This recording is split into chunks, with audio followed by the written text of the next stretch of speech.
it's Louise Platt from Spiral Bright Insight. I'm here with another energy check-in. There seems to be a lot to say this week. So if you're new to my channel, welcome. And I hope everyone is having an amazing day. And one of the reasons for really doing this video in particular today, Friday the 6th of June, is because of the incredible energies that I am tuning into, that I'm seeing in the chart, and I wanted to share some of the insight that's coming through. So it's the 6th day of the 6th month. So we have the 6-6 portal, which is, how a lot of people in the spiritual community describe these days when we have the repeating number. For me, any repeating number always draws or catches my attention. It draws my eye, particularly when I'm working with charts.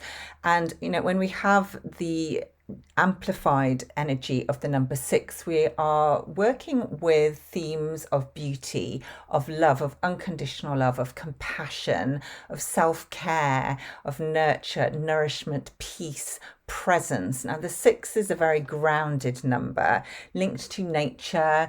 This is in the tarot, the 6th card is the Lovers, so there's this beautiful connection. And what's even more special today, Friday, is Venus Day every week. So we have sort of the extra Venus energy coming through there. But in addition, Venus has just changed signs and she's moved into her home sign of Taurus earlier today. So all in all, this is an absolutely beautiful day for really connecting to your inner goddess, your inner divine, beautiful energy, the divine feminine, connecting to your self-worth, to what you value, what really matters, and coming into a state of presence, of being, of peace, of harmony. The moon, very helpfully, is in Libra. So this is also a Taurus ruled sign. So the moon in Libra is adding this beautiful sort of, backdrop, emotional expression of harmony, of beauty, of balance. And this, it just feels really, really sacred. So I think whatever you are doing today, please, if you can, take the time to come into a state of stillness, of peace, of presence, to ground yourself, to really step into and connect to your body in some way. See the sacredness of the body, see the sacredness of nature, connect to earth, connect to Mother Earth and that beautiful divine feminine wisdom, because this is a really, really special day for all those signatures, all that energy, all those beautiful themes to come together. There's a few other things that I wanted to add in, and I'll make mention to the fact that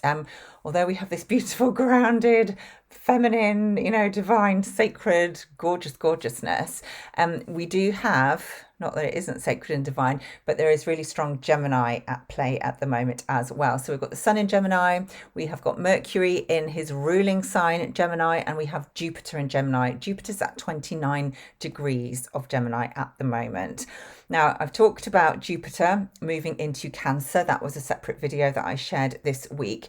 Jupiter is still at Gemini at the anaretic degree, at the final point. And whenever Jupiter is involved in anything in astrology, there is expansion. So what we've got, sort of, I would say it feels like, what's happening? I'm talking about Gemini. It's really difficult to kind of get my ideas straight because there's just so much going on. Gemini is going to create lots of stories, lots of noise, lots of distractions. Potentially Gemini can be really scattered, but it's only because with Gemini there's just so much to do. There's so many ideas, there's so many things to say, so many conversations, so many people to connect to, and I'll just try that and I'll just do that. Gemini is brilliant at multitasking. But we have got a lot of Gemini in the chart, and Mercury is moving towards Jupiter. So Jupiter's influence is going to expand Mercury in the chart. Mercury is the messenger, the voice, the connection, the communication. There's news, the stories, and of course, again, I don't tend to really watch the mainstream news if I can at all, but I do have apps. I can read the headlines and I do pick up on things on my social media platforms. I know there's a lot of craziness going on out there in the news, and generally there seems to be, there's just a lot. There's a lot of noise, there's a lot of overwhelm, there's a lot of distraction, and things are changing constantly, and we are in mutable air. That's what's going to happen. The sun in mutable air means that things are changing all the time, and you might sort of get drawn into one story and then, oh, there's another point of view or another perspective or another line or another belief system. It's just like, woo, kind of, yeah. Let me find my feet. Thank God for Venus and Taurus helping to ground us, and I guess this feels like the message, really. There is so much going on. Jupiter and Mercury will meet over the weekend in Mercury's home sign. This is likely to be the weekend where just things go even more crazy than you thought they could possibly become, especially when it comes to news, especially when it comes to stories and ideas and points of view, mindset, beliefs, all of that. So, I would say try not to get too distracted by what is coming out over the weekend, because it is a distraction ultimately. Try and come back to the grounded wisdom of the divine feminine, of the Venus. Stick to the six energy. I know tomorrow we'll be beyond the 6-6 portal, but we've still got the six energy moving throughout the whole of June. And also, Gemini's strands of information, lots of different viewpoints, lots of sides. If you're being asked to take a side, try and avoid doing that. And I will be sharing my video about the Sagittarius full moon. That is happening on Monday, and that feels like a really beautiful opportunity to bring all these stories together and to really step above and to see things from a higher perspective. Sagittarius does pull all the strands together from Gemini and make sense of them, but from a higher perspective, from a higher sort of level of consciousness. And this is where we are going to get to as we move through the crazy of the coming days. And it feels to me that sometimes things have to get just completely blown out of proportion so that we can always come back to a sense of reality. Things are just like so unreal, so crazy, so stupid at times that you just think, actually, how far do things have to go before people do think, hang on a minute, come on, this can't be real? And I know a lot of us have got there already a long time ago, but I'm talking about the collective here, the mainstream. So I'm kind of feeling that this is what is going on. So try not to get too drawn in. See and understand and know that it is a distraction, and that it's serving a purpose to get the world talking, to get us all going, just questioning, this has just gone too far. Obviously I never talk about specific political or media events in my videos, so I'm just talking about the energy in general, but this is kind of what I'm feeling. I've talked about the fact that we are in this time of endings. Everything is being sort of broken apart, everything is being dismantled, everything is dissolving. We're letting go, we're releasing, things are being removed, and that kind of does feel like it is still ongoing. So with the added sort of boost of this Gemini energy, people are likely to be feeling even more confused. So again, that is something to bear in mind. It's important for the people who are slightly maybe more aware to be as grounded as possible, to be as present as possible, because at this time, more than any time ever leading up to now, I feel we are here to hold that space, to hold the light, to keep that steady presence, to be an anchor in this kind of chaotic storm that we find ourselves in. And it is through the breath, it's through being embodied, it's through, coming into the heart, and actually grounding into the earth. That is how we are going to serve most, I feel, going through this time. And it's not something, a state that you can necessarily stay in, and some people can. I find myself being pulled out of that all the time, but try and come back to it as often as you can. Now, there's a few other things I wanted to mention, because we're talking about the divine feminine with the Venus transit in her home sign, with the 6-6 portal, with Friday being Venus Day. And there's another energy or asteroid that is speaking to me really strongly. And this is one that came through a few months ago. Wasn't one that I'd ever looked at before. This is asteroid Isis. Now, Isis is very strong in the chart at this time, and I want to explain to you why. And for anybody who's not familiar with Isis, I wasn't. I'm going to confess I don't know her story inside out, but she is an ancient Egyptian goddess or queen. She was known to be the wife of Osiris, who was murdered and dismembered by his brother. And she was able to use her magical powers, her beautiful healing gifts to resurrect him, to pull all his sort of scattered pieces of his body together and to bring him back to life. So when we're working with Isis in the chart, we've got this beautiful divine feminine energy and wisdom, very ancient, very Egyptian healing wisdom coming through. The power of magic, the power of spells, sorcery is often very prevalent. There's a very strong mother, protective, nurturing energy as well. And, she is very linked to rebirth and bringing something back to life, bringing something that has been broken or wounded and destroyed potentially back to life. And this feels really, really relevant because earlier in the week, so on the 2nd of June, Isis is currently in Taurus. Now, she moves quite quickly around the wheel. She's in Taurus at this time. She was in a trine earlier in the week to the South Node at the same time as the South Node was conjunct Alkes, and I talked about Alkes in another video. Alkes is in the Crater constellation and is a fixed star that is associated with the chalice, the cup, with gifts and abilities that are often passed down through generations, something that you can use to serve, to give as a gift to humanity. And of course, with the associations with the cup or the chalice, we also have the symbolism or the theme or the vision of the Holy Grail. So Isis was in a trine to both the South Node and Alkes, the Holy Grail star, at the beginning of the week. So it feels like she was able to retrieve or reclaim something. The South Node in Virgo is representing our past, what we're moving away from, but also gifts and talents that we may be bringing through from other lifetimes or other timelines that are going to help us to evolve and move forward. So although we are moving away from the South Node, we are taking all the goodness and all the gold from our South Node placement, whether that's in your natal chart or a transit chart, in order to evolve and to grow and to expand and to empower the self. So this feels really, really special. So that was on Monday, the 2nd of June. On the 8th of June, so Sunday, coming up this Sunday, she is going to be conjunct Algol. We've talked about Algol a lot. This is the demon star, but also the Medusa star.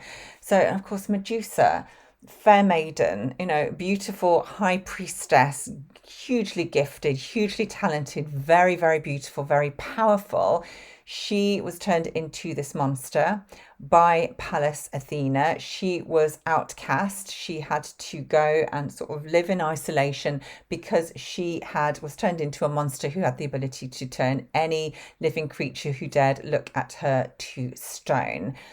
We've talked about Medusa at length. It's a story that really, really resonates with me. And, the serpent energy, the eyes of the soul, there's so many different metaphors in this story that we can sort of work with. But ultimately, Medusa had her head cut off. And of course, Isis is conjunct Algol. So there's a real sort of reminder here or a connection here to something being cut off, but also something being reclaimed, resurrected, reunited.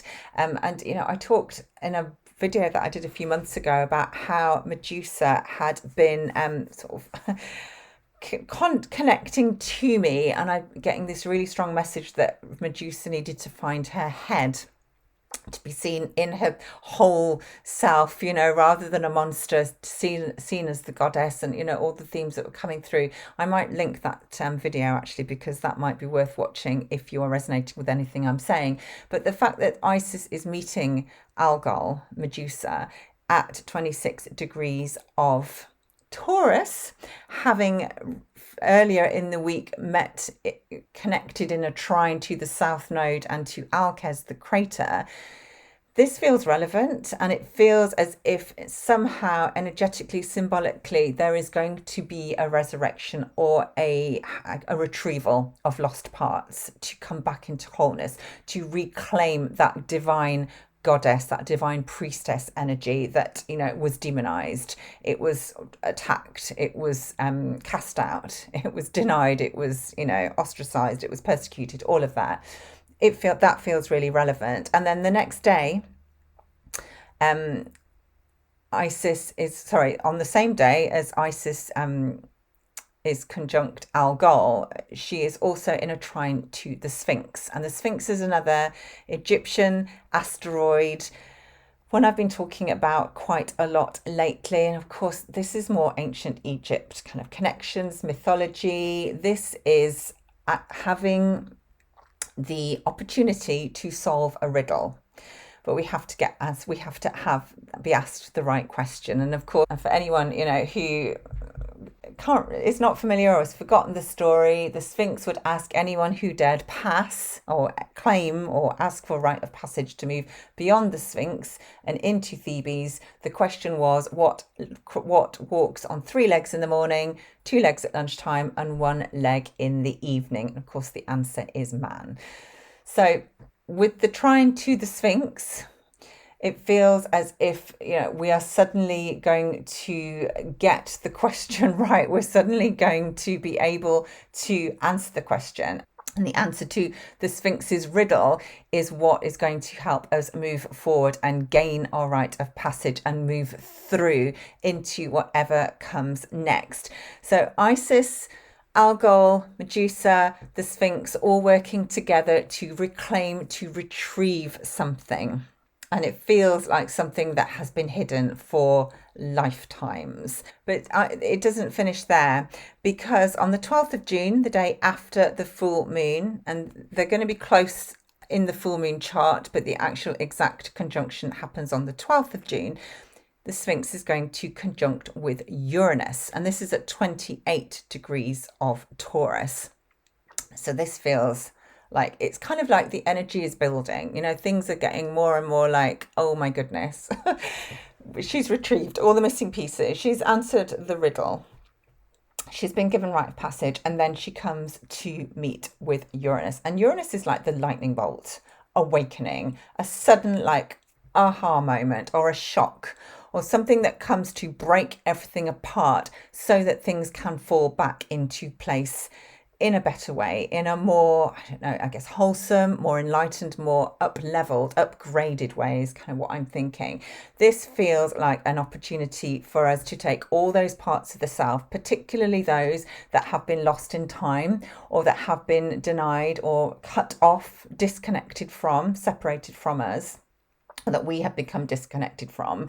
Everything is coming back, and Uranus is going to suddenly awaken those parts of the self, particularly when it relates to the divine wisdom and all that ancient wisdom and knowledge that we have got access to, that but we just haven't had access to it, or we've known it's been there but it's been locked away. Suddenly it feels as if this conjunction is going to activate something, switch something on, energize something, electrify something. And all those different fragments and scattered pieces have got this opportunity to come back together and to, support some sort of revival or resurrection of something. It feels ancient, with all these Egyptian asteroids sort of in prominent part of this story. This feels really, really ancient and very, very powerful. And, Uranus is radical, it's rebellious, it's going to challenge the status quo. It's going to potentially create a lot of, I want to say earthquakes. I know that the Earth is experiencing lots of earthquakes already, but energetically, it could create a real sort of like tidal wave, earthquake type response. Disruptive, yes. Chaotic, yes. But ultimately setting part of us that has been cut off or locked or hidden or restricted, setting us free. This is liberation. This is freedom. This is enlightenment. And this feels absolutely huge. So this is just energy. These are themes. These are ideas. See what it resonates. If it's sort of awakening, or I don't know, yeah, activating something within you as you listen to me talk about it. But it feels really, really special. And Uranus is going to meet with the Sphinx. Or the Sphinx is going to meet with Uranus because she's going much quicker than Uranus. This is also very close to the Pleiadian star system. So the Pleiades are potentially playing a big part in this as well. And this star system is very linked to sisterhood, to the divine feminine, but also to the 5D and that unconditional love and coming into the heart and unlocking something that perhaps, again, we have been disconnected from or separated from. And it's all been by design. It's been intentional. It's been very painful, but this is the time when we can bring it all back together. And then on the 14th of June, Isis will come into a trine with the moon in Capricorn. And this is at 29 degrees of Taurus and Capricorn. So this is a Earth trine again. And that feels really special because obviously the moon in Capricorn, it feels, there's a deep emotional remembrance. Capricorn is, I don't know, it's the captain, it's the ruler, the leader, but it's also the bridge to a higher state of being, to a more spiritual state of being. It's something that, we have worked so hard for. When we're in Capricorn, we just keep going, we keep plugging away. We know we can be successful and we know we'll get there in the end, but oh my goodness, is a long, hard slog to get there. And with the moon at 29 degrees of Capricorn, it's like we've actually made it. Or that's kind of what I'm feeling. I mean, some people say I'm really optimistic. I can't help it. I am. And I get really excited about when I see all these kind of alignments in the chart, but it's just all coming together really beautifully, especially as in the middle we've got this full moon in Sagittarius as well, which is going to give us access to a higher perspective, higher consciousness, the bigger picture, and all the beautiful fixed star energies that are being activated in the full moon chart, which is a separate video. But yeah, it feels like something that has been lost or locked away or hidden, waiting for the right time to be revealed or remembered and reclaimed and retrieved, is coming back online, and it's showing up in the charts very, very strongly to me. So Jupiter's obviously going to move into Cancer at the same time, or just shortly after Mercury has moved into Cancer. So please watch my video about Jupiter in Cancer because I do talk about the themes of that. Isis is also going to move into Gemini. So she is going to start to, I guess, bring all the kind of missing or fragmented or scattered pieces of information together and start to resurrect some sort of truth and some sort of ancient wisdom, all those missing pieces that perhaps, everyone's been trying to I don't know, throw them here, there and everywhere so that we can't have the full picture. It feels like Isis and Gemini is going to be like, okay, it's time to bring everything together. And she will be conjunct Sedna on the 18th of June. Of course, Sedna is holding some really deep secrets beneath the surface, in the water, in the oceans that have been frozen in time. She is ready to reveal what it is that we need to learn to be able to move on next. And Sedna is a whole other story. But yeah, I just wanted to come on and really share, what has been coming through and all this incredibleness that is happening in astrology right now. So I guess try and connect to the Taurus energy, try and come into Venus and Taurus. And, just remember how sacred and how valuable the body is, and how the body is actually the key to this ancient wisdom. Because as with Isis and Osiris, it was by pulling all the parts together that this, the magic could take place. And this is what it feels like. It's like if we have got missing parts or disconnected parts, so we have become disconnected from our body and the wisdom that our body is holding, then that is when we feel scattered. That's when we feel ungrounded, when we feel that things are missing, that we feel overwhelmed. So it's about coming back, connecting to the softness and the power and the majesty of that, and allow whatever it is that is trying to come back, is trying to be remembered, trying to be reclaimed, to rise up. Because with Isis in Taurus, Uranus is in Taurus, and all these grounded earth signs, Capricorn, and Virgo, this is about embodiment, and this is the wisdom that is held within the physical, within the sacred container that is the earth, that is our physical body. So I'm going to leave it there. Please do stay tuned. My full moon in Sagittarius video is coming. I still need to edit it, but it will come shortly after this one. And I would say, please let me know what you think. Share what you think in the comments below. Please share the video if you feel called to, and please join my mailing list. I've put a direct link now in the description box below to sign up for my mailing list. There's a link to my Uranus in Gemini Voices from the Stars report if you want to learn more about what Uranus moving into Gemini is going to mean. Obviously, that's going to be after Isis moves into Gemini, but you know, there's lots of really interesting themes that I highlight in that report. And also yeah, have an amazing weekend, and yeah, let's see what what the world can throw at us over the coming days, because it feels like things have really stepped up, and yeah, things are moving at speed, but there's also this kind of underlying like, no, we need to slow down. We need to slow down. We also need to counteract that speed and that frenetic energy, and in order to just remain as present as possible. So thank you as always, and I will see you soon.